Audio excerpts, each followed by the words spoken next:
Life has a peculiar way of testing us, doesn't it? Sometimes it throws you into situations so bizarre and unexpected that they make you question everything about yourself, your values, your loyalty, even your moral compass. That's exactly what happened to me. It's still surreal to recount, but some stories refuse to stay locked away. Mine began on a Saturday morning, one that started out as mundane as any other. I was sprawled on the living room couch, lazily scrolling through my phone while half watching a forgettable movie playing in the background. Meanwhile, Isabella, my dad's new wife, was bustling around the house. She had been a part of our lives for the past 2 years, and though our relationship was far from warm, it wasn't hostile either. Isabella was complicated. Younger than my dad by over 2 decades, she radiated a confidence and charm that often felt out of place in our quiet family. She always made an effort to include me in conversations, to bridge a gap I wasn't sure either of us wanted to close. I kept my responses polite yet distant, always careful to maintain a neutral facade. We coexisted peacefully, but something about her always made me wary of attention I couldn't quite put into words. That morning, my dad had gone to the hardware store, leaving Isabella and me alone in the house. I didn't think much of it.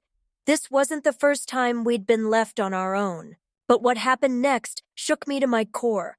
The bathroom door opened, and out she came completely exposed, without even a towel to shield her. My eyes shot up, locking onto her figure before my brain could process what was happening. She froze too, her face flushing an intense shade of red as she gasped and darted back into the bathroom. "Sorry," she called out from behind the door, her voice shaking. I didn't reply. What could I even say?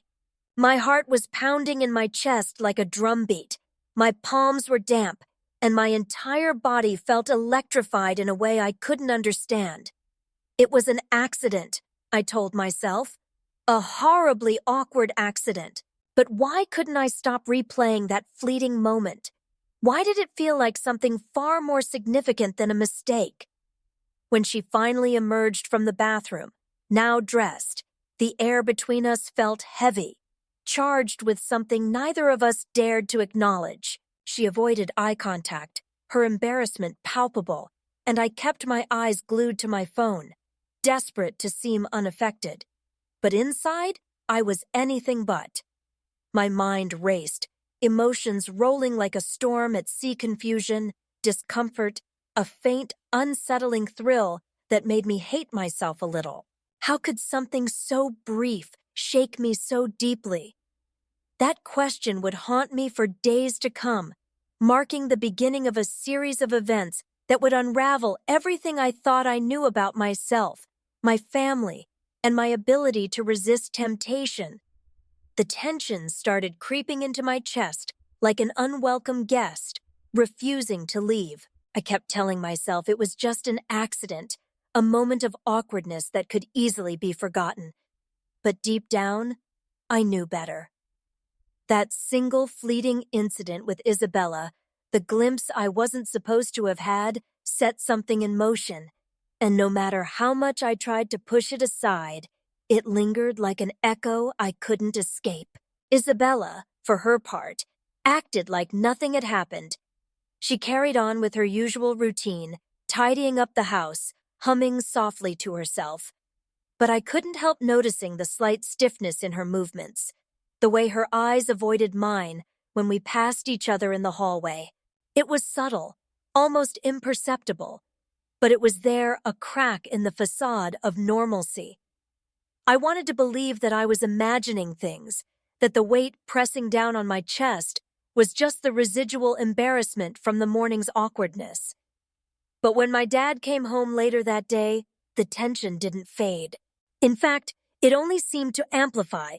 At dinner, Isabella was cheerful and chatty, asking my dad about his trip to the hardware store and cracking light-hearted jokes to keep the mood upbeat. But every so often, her gaze would flicker toward me, a glance that lasted just a second too long. her lips curling into a faint smile that sent a shiver down my spine. I couldn't meet her eyes. My appetite vanished, replaced by a sinking feeling I couldn't quite name. "How was your day?" she asked, her tone casual, but there was something beneath it, a layer of knowing, an edge that made my pulse quicken. "Fine," I mumbled, keeping my answers short and flat. My dad didn't seem to notice anything unusual, but I could feel Isabella's gaze on me every time I glanced up. Was it all in my head? Was I reading too much into the situation? I told myself over and over that I was being ridiculous. She was my dad's wife, for God's sake. Whatever I thought I was feeling had to be a product of my imagination. But when she asked me, out of nowhere, if I'd be home the next day, my stomach tightened. "I might need some help rearranging the furniture," she said with a smile that felt too deliberate, her tone just light enough to be innocent, but with an undercurrent that made my skin prickle. Yeah, I guess," I muttered, my voice faltering. "Great," she replied, her smile lingering for just a beat too long. That night, I lay awake in bed, the ceiling staring back at me as if it held the answers I was desperately searching for. My mind wouldn't stop replaying her words, her glance, the way her presence seemed to fill every corner of the room. The boundaries that had always been so clear now felt blurred, like a line drawn in sand slowly being washed away by the tide. I was trapped in a storm of conflicting emotions, confusion, guilt, and a dangerous curiosity I didn't want to acknowledge. Each glance, each word, each accidental touch felt charged with an intensity I couldn't control. It wasn't just about what had happened that morning anymore. Something unspoken hung between us, thickening the air every time we were in the same room. By the time the sun rose, I knew one thing for sure. This wasn't going away on its own. And the worst part? I wasn't sure I wanted it to. The following day brought no relief. If anything, the tension had only grown stronger, wrapping itself around me like a vice. I told myself to keep things professional, to focus on the mundane task Isabella had mentioned, rearranging the furniture. It should have been simple, unremarkable, but from the moment we started, every movement, every interaction felt impossibly charged. She wore a tank top and a pair of shorts. Nothing particularly unusual, but every time she stepped near me, it felt like an invisible current crackled between us. As we moved the couch, her arm brushed against mine, and I flinched like I'd been burned. "Careful," I muttered, my voice tight. "Sorry," she replied, her tone soft but carrying an edge of something more, something teasing, deliberate. I tried to shake off the feeling, to pretend that her touches were as accidental as they appeared. But they weren't. Deep down, I knew it wasn't just in my head. Every glance she cast my way, every fleeting smile, carried a weight that made my stomach twist. The worst part was that I couldn't stop myself from reacting. My heart raced every time she came close, my palms damp with sweat as I struggled to maintain a facade of indifference. But inside, I was crumbling, caught in a whirlwind of emotions I didn't know how to handle. As we finished moving the last piece of furniture, Isabella stepped back, her hand lingering on the edge of the armchair. She glanced at me, her eyes meeting mine in a way that made my chest tighten. "Looks good, doesn't it?" she asked, her voice light but her gaze intense. "Yeah," I mumbled, barely able to meet her eyes. She smiled, and for a moment, the air between us felt suffocating. It was as though she was daring me to acknowledge the unspoken tension, to confront the storm that had been brewing since that first accidental encounter. I retreated to my room as soon as I could, my mind racing with thoughts I couldn't control. Every time I closed my eyes, I saw her touch, her smile, the way her presence seemed to consume the space around her. I hated myself for it, for the way my body betrayed me even as my mind screamed that this was wrong. Later that evening, when my dad returned home, I clung to his presence like a lifeline.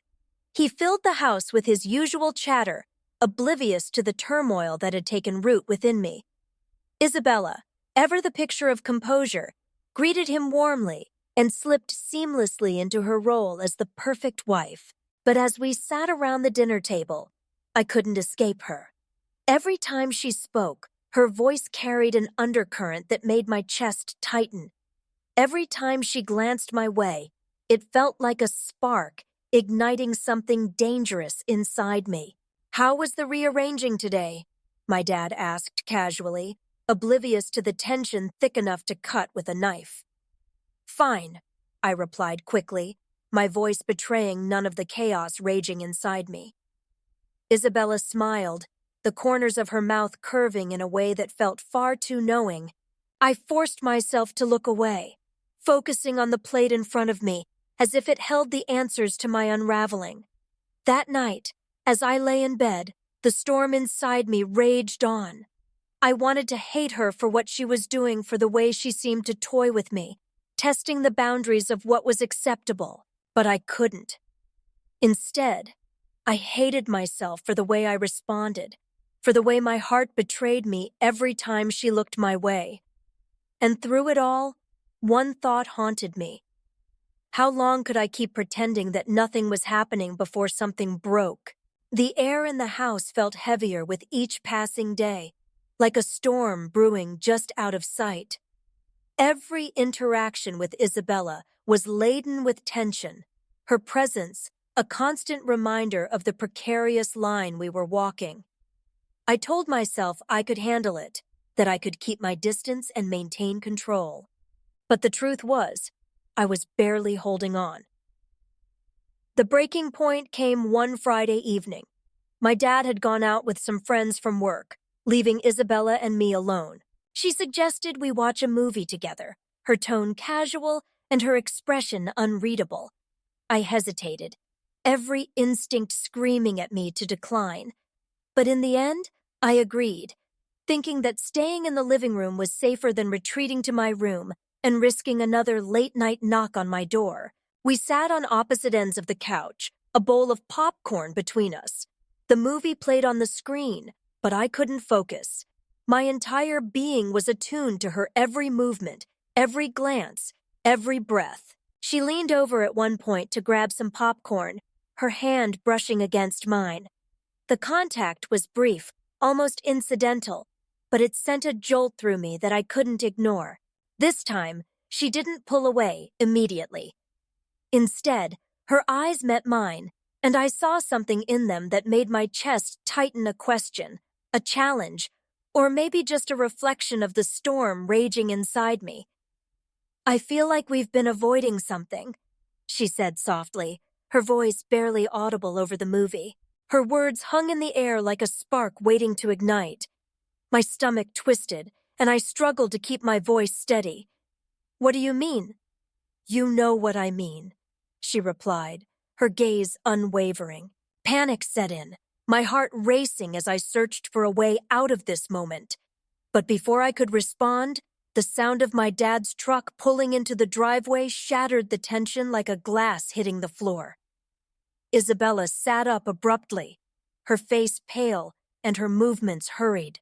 "We should probably call it a night," she said quickly, grabbing the empty popcorn bowl and retreating to the kitchen. I nodded, my voice catching in my throat as I muttered, "Yeah, good idea." When my dad walked in, everything seemed normal again. Isabella greeted him with her usual cheerfulness, her smile as bright and convincing as ever. But I couldn't shake the weight of what had just happened. That moment on the couch had felt like standing on the edge of a cliff, staring into an abyss I didn't want to fall into.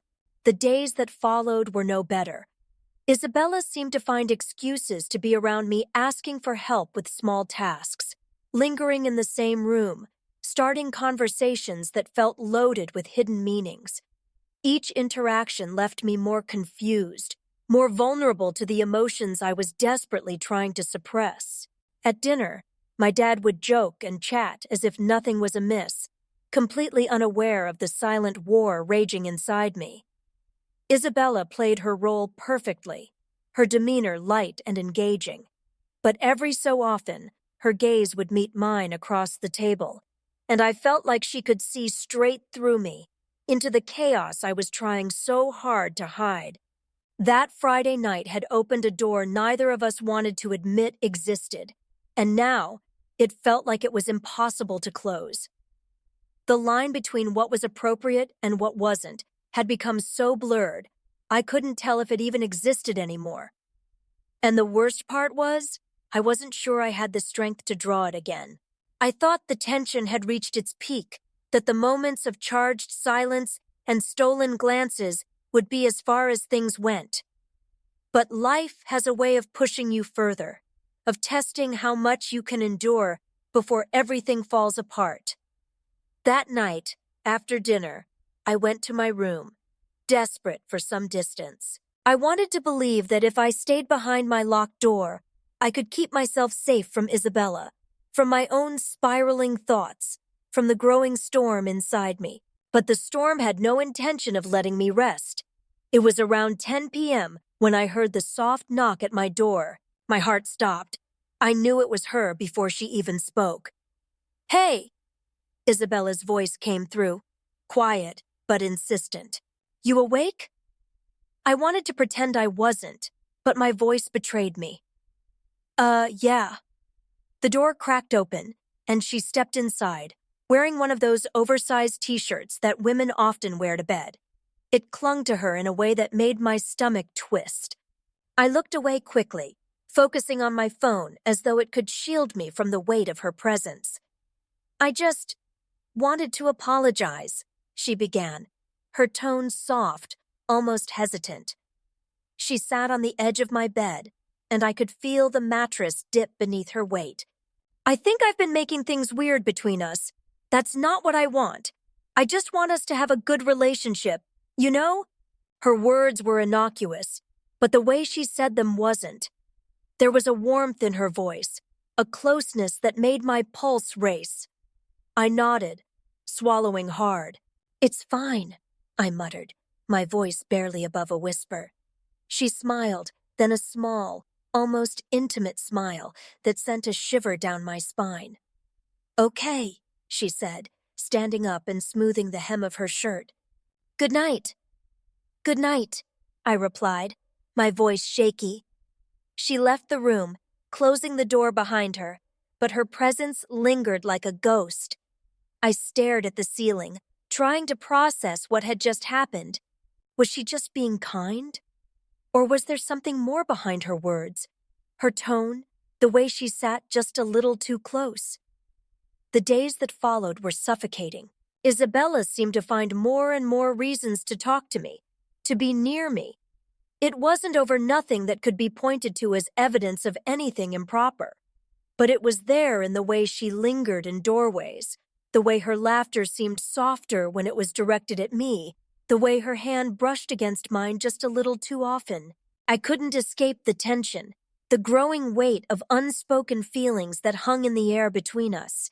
Every moment alone with her felt like a test, a tightrope walk over a chasm I couldn't afford to fall into. And yet, part of me didn't want to pull away. That Friday night had opened a door, and now it felt like she was standing in the doorway, waiting for me to step through. I hated myself for the way my chest tightened every time she spoke my name, for the way my mind replayed her words over and over in the quiet hours of the night. I knew this was wrong. I knew that every glance, every touch, every moment of hesitation was pushing us closer to a line we could never uncross. But knowing it and stopping it were two very different things. And as much as I wanted to believe I could stop it, I wasn't sure I had the strength to do so. The tension between us felt like a living, breathing thing. It was no longer something I could brush off as mere awkwardness or coincidence. By this point, it was undeniable, palpable in every glance, every word exchanged. And yet, we danced around it, pretending everything was normal even as the undercurrent threatened to pull us under. The worst part was how my emotions refused to settle. I told myself that I hated the tension, the way Isabella's presence seemed to consume every inch of the space we shared. But deep down, I couldn't ignore the spark. It ignited a dangerous thrill that made my guilt even heavier. That Friday evening, everything came to a head. My dad had gone out for drinks with some coworkers, leaving Isabella and me alone in the house once again. I avoided her as much as possible, retreating to my room and telling myself that distance was the only solution. But of course, she found a way to break through. Around 8 p.m., she knocked lightly on my door. My chest tightened, and for a moment, I debated ignoring her. But before I could make a decision, she called out softly, "Hey, I thought we could watch a movie or something. Keep it casual." Her tone was light, as if she was trying to downplay the tension, but it only made me more anxious. I hesitated before finally replying, "Yeah, okay." We ended up in the living room, a neutral space that still felt stiflingly intimate. She picked a light-hearted romantic comedy, something that should have been harmless, but the proximity was anything but. We sat side by side on the couch, a bowl of popcorn between us. The movie played, but I couldn't focus. Every movement she made, every time her arm brushed against mine, sent my nerves into overdrive. At one point, she leaned over to grab some popcorn, and her hand brushed against mine. She didn't pull away immediately. Instead, she paused, her fingers lingering just a moment too long. When she looked up at me, her eyes held a question I didn't want to answer. "I feel like we're not being honest with each other," she said softly, her voice barely above a whisper. My throat went dry. "What do you mean?" "You know what I mean," she replied, her gaze steady, searching. The air between us was thick, every second dragging out like an eternity. My mind screamed at me to get up, to walk away, to put an end to this. But my body betrayed me, frozen in place as her words hung in the air. And then, as if the universe had intervened, we heard the sound of my dad's truck pulling into the driveway. Isabella pulled back abruptly, her face pale. "We should call it a night," she said quickly, standing up and grabbing the empty popcorn bowl. "Yeah," I muttered, my voice unsteady. When my dad walked in, everything snapped back to normal, or at least, it seemed to. Isabella greeted him with her usual cheerfulness, acting as if nothing had happened, but I couldn't shake the weight of what had almost transpired. Later that night, lying in bed, I replayed the evening in my mind. The way her hand had lingered, the way her words seemed to carry an unspoken truth. It was like standing on the edge of a cliff, staring into a void I didn't want to fall into but couldn't seem to pull away from. The line we were walking was razor thin, and every step brought us closer to the inevitable. I hated how much I felt drawn to the tension, to her. But most of all, I hated how powerless I felt to stop it. I thought the worst was behind me after that Friday night, that the return of my dad would somehow restore balance and pull me out of the chaos swirling inside me. But I was wrong.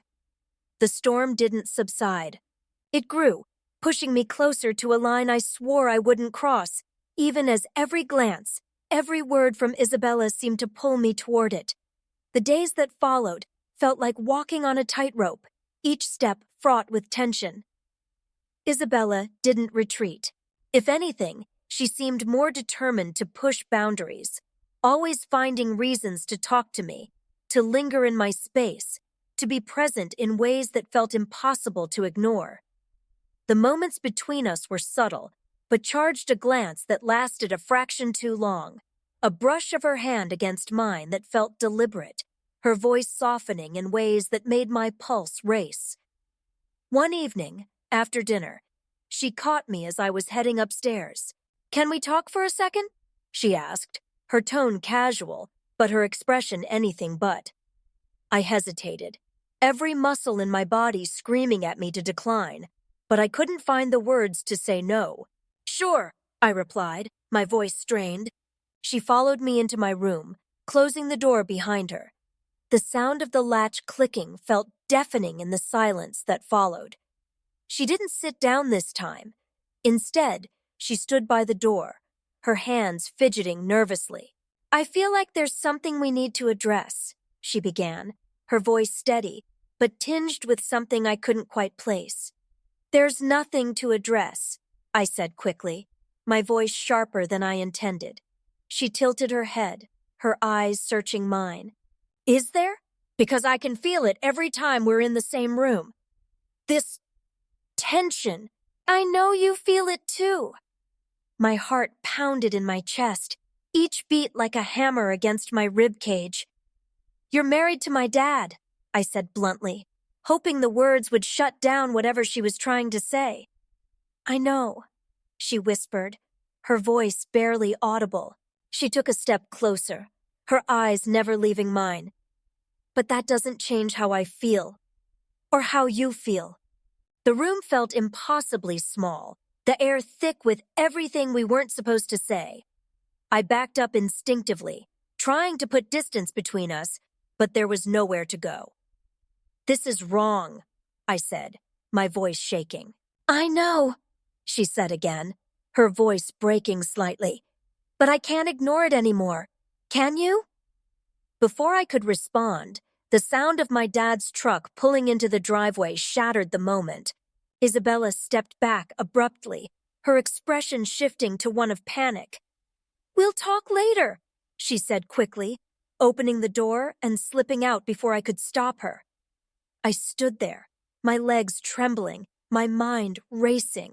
What had just happened? What had we almost done? The weight of her words, of her presence, hung in the air long after she was gone. At dinner that night, Isabella acted as if nothing had happened. She laughed at my dad's jokes, asked about his day, and played the part of the devoted wife flawlessly. But every so often, her gaze would meet mine across the table, and I knew the truth. We'd crossed a line not with actions, but with words, with unspoken desires that couldn't be taken back. I couldn't sleep that night. Every time I closed my eyes, I saw her standing in my room, her eyes full of emotions I didn't want to name. The guilt was crushing, but so was the pull I felt toward her. It was as if I was caught in a current too strong to swim against, dragging me toward something I knew I should resist, but couldn't seem to let go of. The days that followed were a blur of avoidance and self-recrimination. I thought I could pretend nothing had happened, that I could bury the tension and carry on like before. But pretending wasn't enough. Not when the memory of that moment in my room, Isabella's words hanging in the air like a forbidden promise, haunted me at every turn. I tried to keep my distance. I stayed out late, filling my time with meaningless errands and excuses. I avoided being alone with her, dodging her glances and her carefully casual conversations. But Isabella wasn't one to let things go. She had opened a door, and now it felt like she was waiting on the other side, daring me to step through. One afternoon, I came home to find her sitting on the couch, a glass of wine in hand. The house was quiet. My dad had gone out of town for a business trip, leaving us alone for the weekend. I froze in the doorway, every instinct screaming at me to turn around and leave. Hey, she said, her voice soft, almost inviting. I was wondering when you'd get back. Yeah, just out running errands, I muttered, keeping my tone as neutral as possible. Are you hungry? She asked, motioning toward the kitchen. I made dinner earlier. There's some left if you want. I hesitated, my stomach churning. Sure. I'll grab something. As I fixed myself a plate, I felt her eyes on me, the weight of her gaze pressing against my back. She didn't leave. Instead, she followed me into the kitchen, sitting across from me at the table. You've been avoiding me, she said bluntly, her tone lacking the playful edge it usually carried. No, I haven't, I replied quickly, the lie sounding hollow even to me. She tilted her head, studying me with an intensity that made my chest tighten. "It's okay," she said after a moment. "I get it. Things have been weird between us." I didn't respond, focusing instead on the food in front of me, though I could barely bring myself to take a bite. "I don't want you to feel uncomfortable around me," she continued, her voice softening. "I care about you, and I want us to be okay."